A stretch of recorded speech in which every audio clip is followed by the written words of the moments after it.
మీ business ఏదైనా మీ ఊర్లో promotion చేయాలంటే అది సుమన్ టీవీతోనే సాధ్యం. ఇప్పుడే సంప్రదించండి.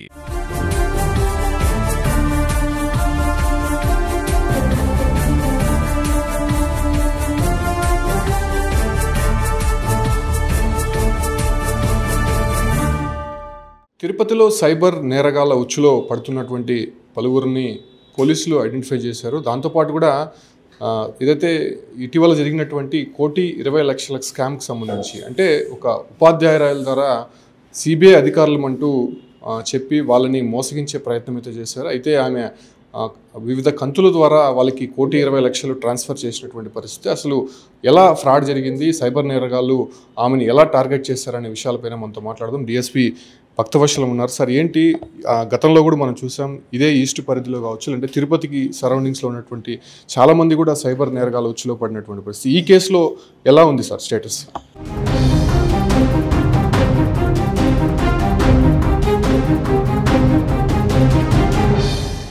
ఇప్పుడు మనం ఒక్కసారి చూస్తే not only Tirupati, throughout India ఈ సైబర్ ఫ్రాడ్స్ అనేటివి జరుగుతున్నాయి.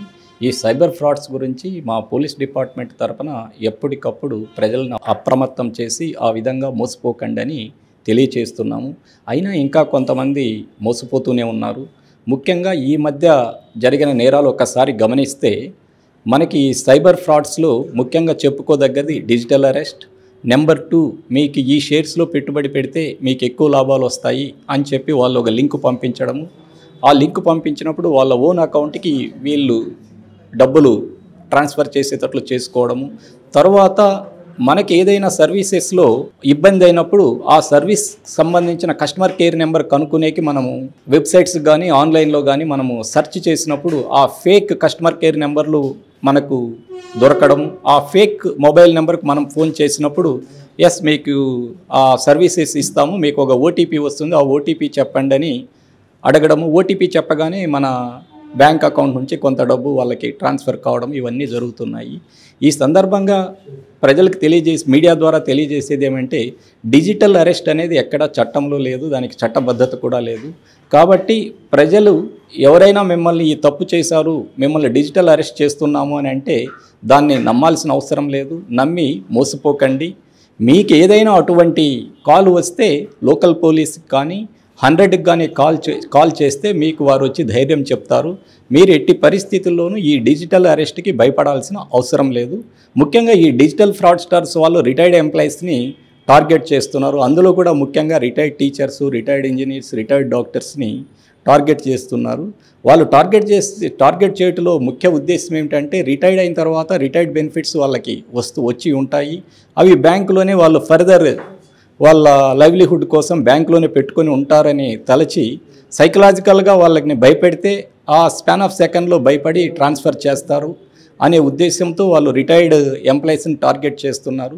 మీడియా ద్వారా వాళ్ళకి విజ్ఞప్తి చేసేది ఏమిటంటే ఈ డిజిటల్ అరెస్ట్ చేస్తున్నాము అని ఎవరైనా మీకు చెప్పినా నమ్మకండి, మోసపోకండి. మీరు అన్నట్టు రిటైర్డ్ అయినటువంటి ఎంప్లాయీస్ అన్ఎడ్యుకేటెడ్ కాదు ఇక్కడ టార్గెట్ అయ్యేది, ఎడ్యుకేటెడే టార్గెట్ అవుతున్నారు.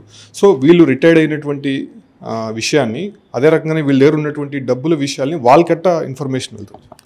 మనం రకరకాలుగా ఈ పేమెంట్స్ చేయడం వలనను రకరకాలుగా మన ఐడెంటిటీ ప్రూఫ్స్ను అక్కడక్కడ మనం షాపింగ్ చేసినప్పుడు అయితే ఏమి, తర్వాత వేరే సర్వీసెస్ ఏదన్నా వినియోగించుకుంటున్నప్పుడు ఐడెంటిటీ ప్రూఫ్ కోసం మన ఆధార్ కార్డు ఇవ్వడం వలన అయితే ఏమి, తర్వాత మనం షాపింగ్ చేసేటప్పుడు మన మొబైల్ నెంబర్ ఇవ్వడం వల్ల మన వ్యక్తిగత విషయాలు ఈ ఫ్రాడ్స్టర్స్కి చేరుతున్నాయి. కాబట్టి మనము మొబైల్ నెంబరు వేరే వాళ్ళకి ఇచ్చేటప్పుడు కూడా కొద్దిగా ఆలోచించి మనం ఇవ్వాల్సి ఉంటుంది. రిటైర్డ్ టీచర్ విషయంలో వాళ్ళు ఈమెను ఎలా అప్రోచ్ అయ్యారు, ఈమె చెప్పినటువంటి విషయాలు ఎలా ఉన్నాయి సార్? వాళ్ళు ఎలా అప్రోచ్ అయ్యారు, ఎలా డబ్బు ట్రాన్సాక్షన్? ఎనీ డిజిటల్ అరెస్ట్ వాళ్ళు ఫిజికల్గా వీళ్ళ దగ్గరికి వచ్చి కాంటాక్ట్ కారు. వాళ్ళు వీళ్ళ మొబైల్ నెంబర్ సంపాదించి వీళ్ళ డీటెయిల్స్ కొంతవరకు సేకరించి వీళ్ళకి ఫోన్ చేయడం జరుగుతుంది. మీరు ఫలానా డ్రగ్స్ ముఠా వాళ్ళు మీ అకౌంట్లో డబ్బులు వేశారు, ఆ డబ్బుల వల్ల మీకు ఈడీ వస్తుంది, సిబిఐ వస్తుంది, మీకు వెరిఫికేషన్కి మిమ్మల్ని అరెస్ట్ చేస్తున్నామని మొట్టమొదట భయపెడతారు.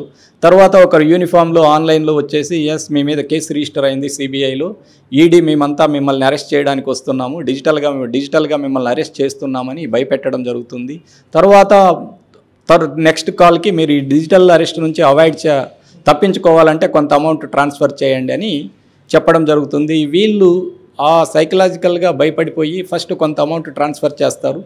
వీళ్ళ భయాన్ని వాళ్ళు ఎన్కాష్ చేసుకునేకి ఆ మనిషిని పట్టి వాళ్ళు నెంబర్ ఆఫ్ టైమ్స్ వీళ్ళకి చేయడం జరుగుతుంది. నెంబర్ ఆఫ్ టైమ్స్ వీళ్ళ అకౌంట్ నుంచి ట్రాన్స్ఫర్ చేయించుకోవడం జరుగుతుంది.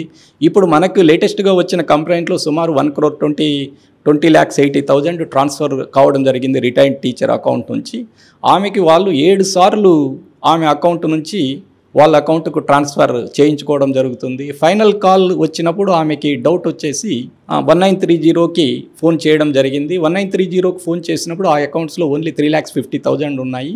ఆ 3,50,000 ఫ్రీజ్ చేయడం జరిగింది. సార్ వాళ్ళని ఎలా మీరు ట్రేస్ అవుట్ చేయబోతున్నారు? ముఖ్యంగా వాళ్ళు ఆధారాలు దొరకకుండా కావచ్చు, లేకపోతే ఫేక్ నెంబర్లు, ఫేక్ సిమ్ కార్డ్స్ యూస్ చేస్తుంటారు కదా, మీ డిపార్ట్మెంట్ నుంచి ఎలా ట్రేస్ అవుట్ చేస్తారు? ఈ సైబర్ క్రైమ్స్ ఇన్వెస్టిగేషన్ చేయడానికి ప్రతి జిల్లాలోనూ ఒక సైబర్ సెల్ అనేది ఉంటుంది. ఆ సైబర్ సెల్కి ఎస్పీ గారి ఆధ్వర్యంలో ఉంటుంది.